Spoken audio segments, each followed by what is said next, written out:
ponakan gue pernah minta ajak foto ke situ karena estetik gitu. Ya, oh fotoin, ya.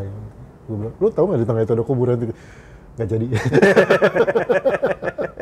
Kalau dibandingin Jakarta gimana? Oh Bandung ya, small city lah, small village, gue bilang Bandung. Terus dia nanya, orang Singapurnya nih, village itu apa? Katanya. Susah juga. Saya Irfan Kartawirya. Saya Harnas.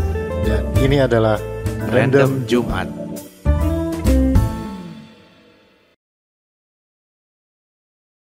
Halo. Halo, selamat hari Jumat. Masih di Random Jumat bersama saya Irfan Kartawirya. Dan saya Harnas, ngobrolin sains dalam bahasa manusia.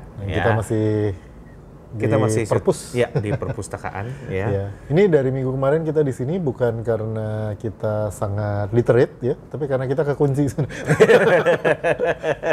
Gak bisa pulang. Gak bisa pulang. Tapi nggak apa-apa, gue semalaman betah kalau di perpustakaan.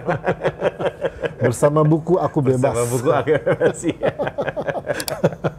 Oke, teman-teman jaga kesehatan ya. Ini jangan lupa masker, ini semprotan juga. Dan booster kalau yang belum kita booster.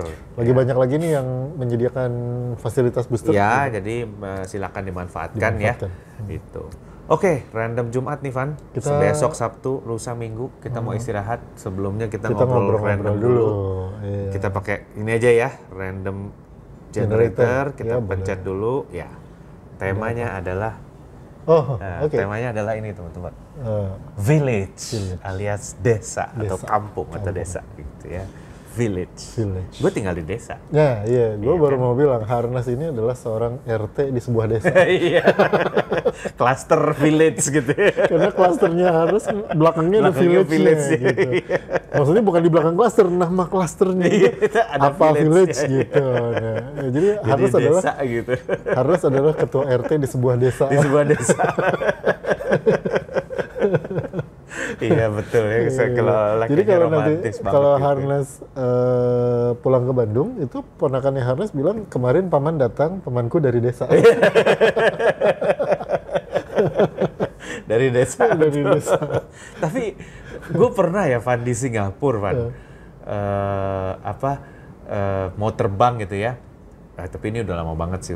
Terus dia ngobrol-ngobrol sama gue gitu sama orang Singapura yang sama-sama di Changinya. Gue mau pulang ke Bandung waktu itu. Terus dia bilang, kamu dari mana? Dari kota Bandung gitu.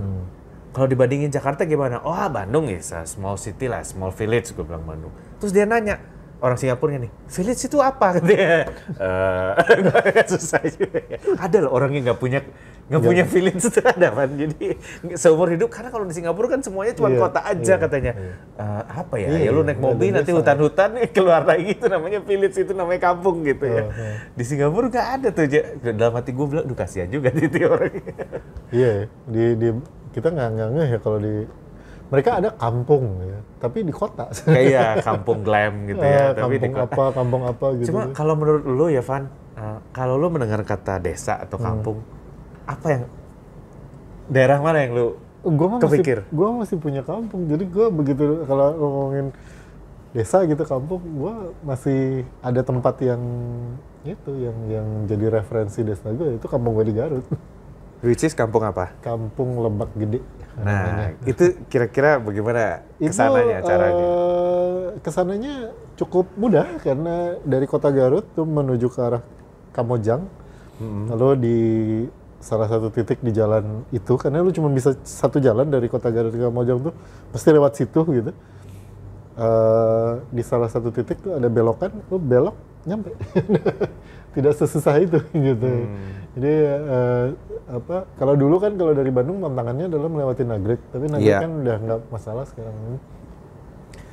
Jadi kalau dari kota Garutnya sampai ke kampung gua itu di Garut aman gitu, gampang sekali gitu ke sana itu. Dan lu sering ke sana waktu kecil, waktu gede atau gimana? Iya, waktu masih di Bandung masih lebih sering kan. Kalau sekarang mah udah lebih jarang juga karena kakek juga nggak ada, kan udah nggak ada. Tadinya kan itu rumahnya kakek gua, jadi gue kan bukannya Sukabumi? Nah, kalau di Sukabumi di kota soalnya, bukan di desa. Tapi Sukabumi itu dari bokap? Dari bokap. Oh, jadi, yang dari Lebak Gede nyokap? Dari nyokap. Oh, Jadi, kalau gue Sukabumi itu ke kota, karena di kota, Iya, beneran kalau di kota, Sukabumi di di belakang kota. kantor wali kota, rumah. Oh, oke.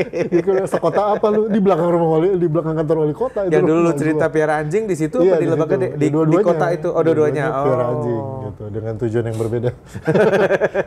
Kalau yang di Sukabumi itu piara anjing buat jaga rumah, kalau yang itu buat diajak ke kebun. Oh. Jadi kalau lu ke kebun anjingnya ngikutin gitu. Rumah tua, halamannya luas, jadi beneran kayak di gambaran orang-orang lah ya. Halaman luas, ditanami sedikit buah dan sayur di halaman itu. Paling nggak kalau lu mau metik pepaya, jambu, sawi gitu mah ada lah di halaman gitu. Pinggir rumah ada kolam ikan kecil gitu, terus di belakang merah ayam gitu. Itu sebelahnya kebun. Itu masih ya kayak gitu. Jarak 2 kebun dari situ, sawah gitu. Kebun bambu, di tengahnya ada kuburan. Serem nih, serem. Iya. Tapi estetik. Jadi Iya. ponakan gue pernah minta ajak foto ke situ karena estetik gitu. Ya Allah, oh fotoin? Iya. Ya. Gue bilang, lu tahu nggak di tengah itu ada kuburan? Nggak jadi. Tapi umum kan? Iya umum, memang biasa kalau maksudnya memang di area sawah, Iya. pinggiran tuh biasanya ada kuburannya ada kan? kuburan. Ya, memang itu kuburan desanya memang di situ Iya. gitu. Jadi ya, cuman kan ponakan gue orang kota ya, jadi wah estetik sekali ada bambu-bambu gitu ya, foto ke sana. Lu tuh di situ ada kuburan, balik lagi. Ya gitu. Ya masih yang suasana desa yang kayak gitulah, yang apalagi waktu gua kecil sampai SD kelas 5 mungkin ya, belum ada listrik di desa itu. Jadi gua ngalamin yang kalau gua berlibur. Terus gimana caranya? Berlibur. Yang rumahnya yang ada perapian di tengah rumah, seupan itu? Enggak, itu di belakang. Oh di belakang. Oh perapiannya di belakang. Iya. Itunya apa? Hawunya iya. di belakang ada. Oh. Nah itu dulu waktu kecil itu kesana kan pasti pas libur sekolah ya, yang beneran berlibur ke rumah nenek itu gue ngalamin gitu. Ya itu nggak ada listrik, jadi jam 5 sore itu semua anak kecil sudah harus mandi dan masuk rumah, gitu, setengah 6 maghrib itu paling ke masjid, balik habis dari masjid langsung pulang. Anak-anak yang masih terlalu kecil nggak ikut gitu, yang udah agak gede boleh ikut ke masjid. Jam 6 setengah 7 malam tuh masuk rumah. Terus udah kita nyalain lampu cempor itu, Iya. yang om-om yang agak gede itu pompa Petromax gitu. Itu gue masih mengalami. Itu makan malam jam berapa kira-kira? Sesudah Ya itu gelap habis apa itu sebelum setengah. gelap? Biasanya Habis maghrib? sore udah disuruh makan sih, jam setengah 6 itu udah disuruh makan. Makan dulu gitu. Nanti biasanya kita ngeratak lagi malam. Nah, oke. Malam Tapi kita tidurnya ngeratak jadi lagi. cepet ya? Tidur ya jam 8 gitu dah. Dimati-matiin kan, terus diceritain serem lah, biasa lah. Tidur nanti ada ini gitu. Dan karena nggak ada listrik waktu itu, jadi ya mungkin banyak ya di antara penonton Random Jumat yang nggak kebayang gimana sih suasana tanpa listrik tuh ya. Iya. Suasana tanpa listrik itu sepi. Sepinya teh beda gitu ya, kalau lu di rumah nggak ada siapa-siapa, TV lu matiin, AC lu nyalain, lu denger white noise kan, Iya. zzz, gitu kan. Kalau suasana nggak ada listrik itu sepi weh gitu, nggak ada apa-apa, jadi lu nggak denger white noise. White noise itu ya suara dari luar, suara angin, suara Iya. jangkrik gitu. Itu beneran terjadi gitu. Gue ngalamin itu sampai, ya itu mungkin SD kelas 5, kelas 6, sampai SMP gitu, baru terus ada listrik. Nah, cuma listrik masuk desa dulu kan. Nah, listrik masuk desa itu wattnya kecil, jadi cuma lampu aja gitu. Colokan-colokan yang lain ya. Pompa masih nimba, ngalamin nimba, pompa air pakai pompa Dragon itu. Kalau pulang ke desa. Dulu waktu gua ke Sumba, ngobrol sama supir. Jadi kita sewa mobil, terus ada supirnya. Si supir ini cerita, saya punya pengalaman nih Pak di Sumba gitu ya. Kenapa? Di beberapa tempat itu kan kalau orang Sumba itu ritual pemakaman sama kayak Bali. Kalau Bali kan ngaben ya. Kalau Sumba tuh dia sama kayak Toraja gitu. Jadi harus uangnya harus banyak untuk memakamkan Upacaranya. orang, untuk upacaranya. Jadi jenazah itu diawetkan, nggak langsung dimakamin gitu. Diawetkan dulu, nabung sampai uangnya cukup, baru ada ritual pemakaman, baru dimakamin gitu ya.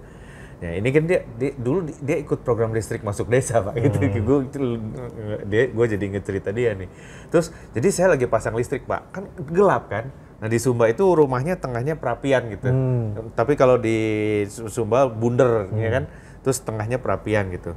Terus saya lagi duduk, besokannya mau masang listrik, malam itu masih nggak ada listrik. Saya lagi duduk, saya lagi makan, di sebelah saya ada bapak-bapak lagi duduk juga. Terus saya bilang, Pak makan ya. Makan, terus bapak udah lama tinggal di sini, dia kok nggak jawab-jawab, kayak diem aja. Terus orang yang satu bilang, Pak jangan diajak ngomong, itu udah mati. Langsung saya keluar tidur di mobil Pak katanya. Besoknya saya pasangin lampu. Baru kelihatan loh, itu ternyata udah meninggal.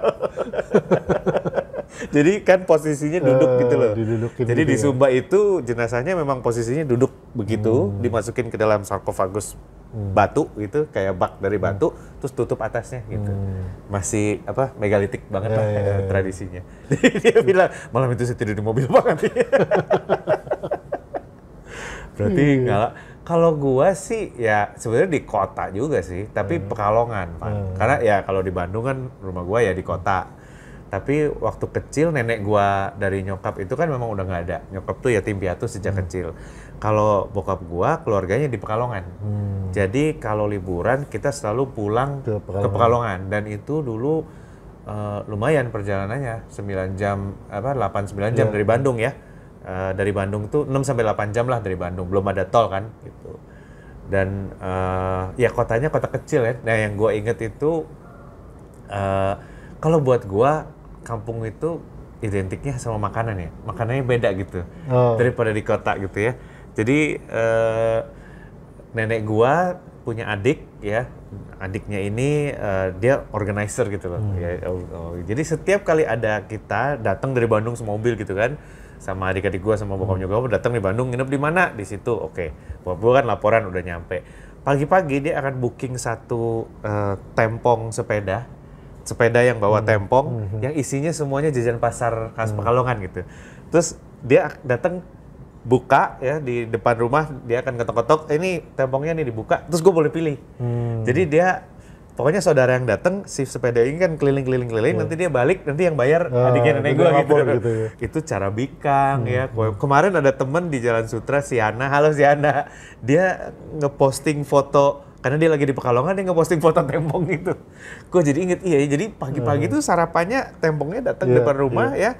Cara bikang, kue mangkok. Ya Pekalongan tuh ada kue mangkok yang warna coklat, atasnya ada santan. Ada yang warna putih, yang asin gitu kan. Terus ada lagi nagasari, klepon, apa gitu. Itu semua ready, lu pilih apa yang lu mau gitu ya. Wah, gue inget banget tuh itu. Terus siang kirimin makanan lagi gitu. Ayam di Pekalongan tuh ada ayam opor goreng namanya. Itu ayam goreng, terus isi perut ayamnya tuh diisi bumbu. Dari cermai waktu gue masih kecil. Sekarang nggak ada cermainya, jadi dari kedondong muda. Jadi dalamnya tuh agak asam rasanya, tapi asam gurih gitu loh. Nah itu juga, pokoknya pagi siang malam tuh kalau gua makanannya selalu dikirimin terus gitu ya. Dikirimin terus, dan sebagai anak-anak tentu saja gua komplain, gua maunya ke Jakarta gitu kan ya, ke Gajah Plaza gitu ya. Karena buat gua aduh ini ya kan fasilitasnya beda lah ya antara kota dengan desa. Tapi yang gua inget adalah makanannya itu Pekalongan itu khas. Sekarang udah gede gini malah kangen juga, iya juga ya. Udah lama nggak ke Pekalongan juga gitu. Dulu kalau ke Garut itu pagi-pagi itu suka dibeliin kupat tahu. Ada terkenal tuh kupat tahu di Samarang namanya. Jadi di Garut itu ada sebuah kecamatan yang namanya Samarang, bukan Semarang ya, Samarang. Nah, di dekat pasar itu ada tukang kupat tahu. Itu adalah tukang kupat tahu paling jujur se-Indonesia menurut gua. Sedunia mungkin. Ya, karena di negara lain mungkin tidak ada kupat tahu. Jadi kenapa paling jujur? Karena dia menjual kupat tahu itu kalau dibuka bungkusnya isinya cuma kupat dan tahu. Tidak ada toge, tidak ada daun bawang, tidak ada kucai, tidak ada, cuma kupat sama tahu. Masih untung kita dikasih sambal kacang. Tapi itu sambal kacang ya? Sambal kacang. Kupat tahu paling jujur itu. Jadi beli kupat tahu nggak? Ya gitu, datang kupat tahu. Begitu dibuka, oh iya sih benar, ini kupat sama tahu. Berarti aslinya gitu kali ya? Kupat doang sama tahu, sama sambal kacang gitu. Terus sambalnya cabai bubuk. Kalau Garut itu sambalnya cabai bubuk kayak soto ahri ya. Ya. Itu kupat tahu paling jujur lah gitu. Kupat tahu Magelang masih pakai telur, pakai kol. Kalau ini ketupat dan tahu. The sashimi of kupat tahu. Esensial gitu ya. Iya, kalau gue sih Pekalongan itu inget karena makanannya itu kan kota pantai ya. Kalau gue kan dari Bandung kan dingin. Kalau di Pekalongan tuh panas. Salah satu yang membuat anak-anak kecil dulu nggak betah adalah itu karena panas banget gitu kan. Betul, Bandung itu termasuk gua sampai sekarang itu selalu bermasalah dengan kota-kota yang panas. Iya. Nggak betah gitu. Iya. Pekalongan kan panas banget karena dia memang di pesisir. Orang bilang Bandung juga sekarang nggak dingin-dingin amat. Iya, tapi tetap aja gitu. Iya, tetap aja. Tetap lebih adem. Tetap lebih adem daripada. Tapi berarti kalau gua desanya gua itu desa nelayan, bukan desa karena Pekalongan itu kan kota laut. Lu kalau ke pantainya bisa lihat ada orang bikin ikan asin, terus dia ngambilin ikan dari laut gitu loh. Dan di sana kan kalau di Pekalongan keluarga gua usahanya jual rempah-rempah jamu. Jadi kita pulang itu ke toko jamu. Nah, bau rempah ya, kapulaga, kayu rapet dan sebagainya itu juga buat gua suasana desa juga tuh. Cengkeh gitu karena dulu kan karena kita toko rempah jadi suka nyetok cengkeh di gudangnya gitu kan. Jadi serumah itu ya bau cengkeh, bau aroma cengkeh dan macam-macam itu. Sampai sekarang masih ada sih tokonya. Terus pabrik teh juga kan Bandulan gitu. Dulu tempatnya pabrik teh Bandulan itu terus dipakai cengkeh. Jadi masih coklat-coklat ada bekas tehnya, terus ada aroma cengkehnya gitu. Jadi buat gua desa itu ada aroma rempah-rempah yang di Bandung di Kota Gede nggak ada gitu. Yang di Kota Gede nggak ada. Tapi menurut lu Van, desa itu mesti maju apa begitu aja sih? Nah itu tuh diskusinya panjang tuh kalau kayak gitu Ini sama kayak negara maju sama negara berkembang gitu. Kan kayak kalau negara berkembang buka lahan buat kebun sawit yang ribut sedunia gitu. Tapi kalau negara maju udah nggak punya hutan nggak apa-apa gitu. Nggak apa-apa, betul. Sama kayak gitu ya, orang desanya mau maju desanya, terus sawahnya dibangun pabrik gitu. Jadi kayak orang desa itu di desa biar maju gitu, jangan kerja ke kota gitu. Tapi kalau di desanya sawahnya dibikin pabrik biar orang desa kerja di desa, orang kota juga marah gitu. Iya, bingung, betul. Diskusi tentang ini tuh panjang gitu dan tidak hitam putih gitu ya, tidak polar gitu, benar dan salah, iya dan tidak gitu. Jadi selalu jadi perdebatan panjang bagaimana sebenarnya pertanyaannya apakah semua desa harus jadi kota gitu pada akhirnya kan, maksudnya semaju itu gitu, atau definisi desanya itu sebenarnya kayak gimana, kalau masih ada kebun, masih ada ini, masih ada itu gitu, itu desa gitu. Atau kalau ada industri jadi gimana, kalau ada ini gimana, itu selalu panjang sih diskusinya kalau menurutku. Cuman yang kita selalu sepakat itu adalah masalah kesejahteraan. Kan orang selalu bilang kalau di desa itu umumnya kan kalau di Indonesia mah pertanian, perkebunan ya, meskipun sekarang ada desa wisata gitu, ada desa apalagi gitu. Desa tukang cukur gitu. Menghasilkan tukang cukur di Garut ada tuh. Oh iya? Asgar itu. Nah gitu. Tapi pada akhirnya kan orang selalu berpikir kalau di desa mah kehidupan tuh berdasarkan pertanian lah pada umumnya gitu. Pertanian, peternakan, perkebunan gitu. Iya, menurut gue mah mau berdasarkan apapun gitu. Satu, kesejahteraan gitu ya. Yeah. Kesejahteraan itu kan berarti basic facilities lah ya, fasilitas kesehatan, fasilitas pendidikan, akses itu baik gitu. Itu sih menurut gua. Jadi desanya masih punya karakter desa penuh gitu, karakternya desa banget gitu, masih ada tradisi, ada sawah, ada segala macam. Orang masih berkebun dan sebagainya. Cuma kesejahteraannya bagus. Jadi kalau berkebun, hasil kebunnya tuh terjual dengan baik sehingga ekonominya berputar gitu. Terus kalau mau ke fasilitas kesehatan ada puskesmas yang bagus gitu dan seterusnya gitu. Jadi sebenarnya kan bukan terus jadi kayak tampilannya gitu kayak kota gitu. Iya betul. Gitu. Betul. Setuju. Dan kalau menurut gua ya kan sekarang ini ada, ini by the way cocok dengan tema bulan Agustus nih, Pak. Cocok dengan tema 17 Agustus nih. Sekarang ini kan ada apa namanya romantisme gitu ya, menurut gue ya, bahwa gue mau ke desa. Sampai di desa gue ngapain, nanam singkong gitu ya. Gue mau ke desa ngapain, nanam padi gitu ya. Kalau menurut gue ya, kalau lu nanam singkong itu bibi lu yang dari dulu di desa udah lebih jago nanam singkong daripada lu gitu ya.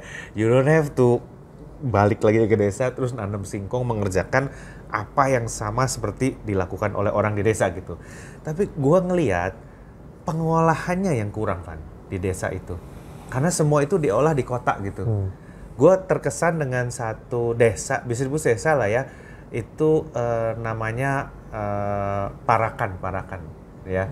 Temanggung. Temanggung itu kan kota kecil. Daerah situ banyak desa-desa kecil gitu ya. Tapi di Temanggung itu ada pabrik kayu jati, ada pabrik sepatu, ada pabrik pengolahan tembakau gitu loh. Pabriknya di desa. Ya, di Salatiga itu udah ada daerah-daerah juga yang pabrik ini bikin botol gitu ya, botol gini ya. Adanya di desa. Desa tahu-tahu ada bangunan, terus ada pabrik pengolahan botol gitu ya. Produksi botol gitu. Dan gue bilang itu kan pengolahan gitu. Hasil budayanya, kalau nggak hasil alamnya, dia akan bisa dijual ngikutin siklusnya kan. Kalau kebanyakan busuk, harga jatuh, di tangan tengkulak, nunu gitu kan. Ya kita udah merdeka berapa puluh tahun, masa nggak bisa ngurusin masalah itu. Tapi masalah itu tuh memang berat karena lokasinya beda jauh dan pengolahannya terpusat di titik-titik yang jauh gitu. Sehingga dari sumber ke pengolahan ini kan ada jarak. Ini siapa yang mau nganter gitu.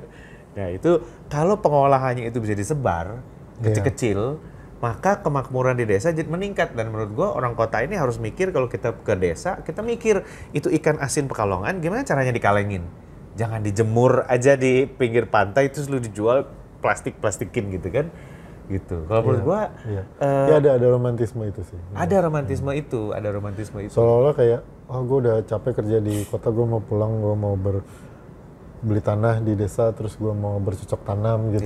Kayak maksud gue ya satu ya, kalau kalian sudah cukup berumur dan kemudian pulang ke desa untuk bercocok tanam, gue mau kasih tahu aja, bercocok tanam itu capek. Cobain gerak nyangkul gitu ya. Nggak usah setengah hektar lah gitu ya. 10 kali 10 aja.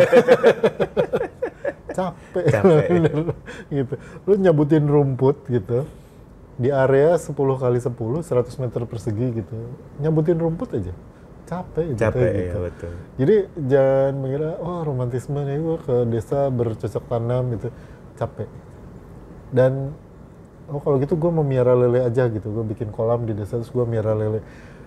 Ada satu hal gitu ya, lu kalau download lambat wifi lu kan bisa restart, bisa ini biar agak cepetan gitu atau mati-mati. Kalau lu numbuhin lele, lu mesti nungguin, dia nggak bisa disuruh gede. Iya. Gede dong, ngasih makan lagi, gede dong, nggak bisa, lu mesti nungguin. Dan ritme itu tuh secara emosional akan bikin lu capek. Iya. Karena hari ini lu lihat lele, besok pagi lu bangun terus lu lihat lele, lu perasaan lu masa gitu aja gedenya. Kalau nggak biasa ya. Makanya kalau nggak biasa, kalau lu dari kota terus romantis gua kembali ke desa. Tidak semudah itu, Polgoso. Betul. Tidak semua itu, betul. Jadi ya kalau memang lu punya cita-cita misalnya, gue mau balik lagi, gue mau spend masa pensiun gue di desa misalnya. Nanti kalau gue udah ini, gue beli tanah di desa, terus gue bikin rumah, bikin villa gitu, terus gue mau ini. Pikirkan dulu lah baik-baik gitu. Iya, dan mau ngapain gitu ya. Pikirkan dulu baik-baik dan mau ngapain. Karena gue pernah cerita, pernah dengar juga ada teman gue ini pengusaha besar gitu ya. Pengusaha besar, terus dia punya orang yang paling dia didik gitu, sampai dia jago. Terus ngobrol, kita pergi ke bertiga kebetulan. Mereka ngobrol-ngobrol. Nah yang paling jago ini ngobrol sama gue gitu kan. Aduh, saya mau pensiun Pak. Katanya, kenapa? Ya lah Pak, kalau saya mau pensiun, saya mau ke kampung aja lah. Saya mau piara kambing, saya mau piara lele, seperti yang lo ngomongin. Setelah dia pergi, temen gue ngomong ke gue, itu orang udah gue didik bertahun-tahun mau piara kambing. Kamu kan udah bagus di situ, katanya. Ngapain dia mau piara kambing? ini orang beda pulau satu, jadi apa budayanya beda lah gitu loh juga. Iya juga ya. Kalau lu mau balik ke desa dan miara kambing dan miara lele atau nanam singkong, kalau menurut gua, satu lu mesti punya pengetahuan tentang itu. Karena terus yang kedua, beneran harus dihitung, diperhitungkan, diperkirakan, direncanakan dengan baik. Karena ya itu tadi kan, lu ada ritme. Lu nggak nanam singkong sekarang besok panen gitu ya. Lu nanam singkong ada waktunya sampai dia tumbuh gitu. Dan lu mesti pikirin selama nungguin itu tumbuh lu ngapain. Gitu. Karena itu masalah gede. Beberapa orang tuh suka mikir, ya kan gue bisa ini enak kalau desa nanti gini. Enggak, itu paling 2 minggu lu kuat kayak gitu. Terus lu jadi ngerusuin orang-orang desa yang lainnya. Habis itu lu ada yang itu yang ya kalau gue bilang ya sindrom apa kalau di negara maju itu sebenarnya white savior ya. Jadi lu merasa lu mengetahui banyak hal yang orang situ nggak tahu ya, orang negara maju ke negara berkembang, orang kota datang ke desa. Lu, nah, Pak ini tuh harusnya kita giniin terus gue bilang kayak lu siapa yang baru datang gitu. Enggak, jadi lu belajar ya itu lu memperhitungkan. Kalau menurut gue yang lebih strategis adalah kalau lu memikirkan untuk kembali ke desa adalah lu pikirin apa yang lu kerjain sekarang di kota. Betul.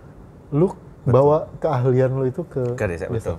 Kayak misalnya kayak gue dosen gitu ya, peneliti gitu. Mungkin kalau suatu hari gue punya ide untuk, udahan lah gue mau jual aset di Tangerang terus gue beli tanah di Garut gitu atau di mana gitu ya, di Sukabumi apa di mana, gue dapet tanah lebih besar, itunya oke. Habis itu gue mau ngapain? Nah, gue mesti mikirin, gue di sini tuh keahlian gue adalah mengajar, menulis, meneliti gitu. Mungkin itu yang gue lakukan di desa. Mengajar, menulis, meneliti. Gue nggak miara kambing, nggak miara lele. Atau kalau gue miara kambing dan miara lele, buat iseng aja. Gitu. Iya, betul. Pas lagi nggak ngajar, nggak meneliti, nggak nulis. Apa namanya, gitu. Pengalaman lu nggak hilang, tapi menjadi nilai tambah untuk desa tersebut ya. Iya, itu, gitu. Iya. Kalau yang repot kan adalah kayak lu kan, lu keahlian lu adalah menjual kompresor. Kalau lu ke desa, lu mau jual kompresor. Susah. Karena kompresor di desa kemungkinan cuma satu, itu di tukang tambal ban. Justru itu kenapa nggak maju-maju, Pan? Kurang pemakaian kompresor di desa itu. Jadi nanti ada desa wisata, ada desa perikanan, lu akan membangun desa kompresor. Satu bikin tabungnya, satu bikin pistonnya. Desa pneumatik. Pneumatic village. Pneumatic village. Sponsored by Vesto. Oke, teman-teman punya fantasi apa nih tentang desa? Atau mau sharing? Atau punya memori? Ya, atau punya memori. Saya juga pernah dulu di kampung saya nggak ada listrik atau gimana gitu ya. Silakan share di komen dan jangan lupa untuk like and subscribe dan nyalakan notifikasi. Jadi kalau ada video baru bisa dapat infonya. Ya. Oke, saya Irfan Kartawirya. Saya Harnas, terima kasih udah nonton Random Jumat. Nah, kita masih di Random Jumat minggu depan atau di episode berikutnya. Kita ketemu lagi di episode berikutnya. Bye. Bye.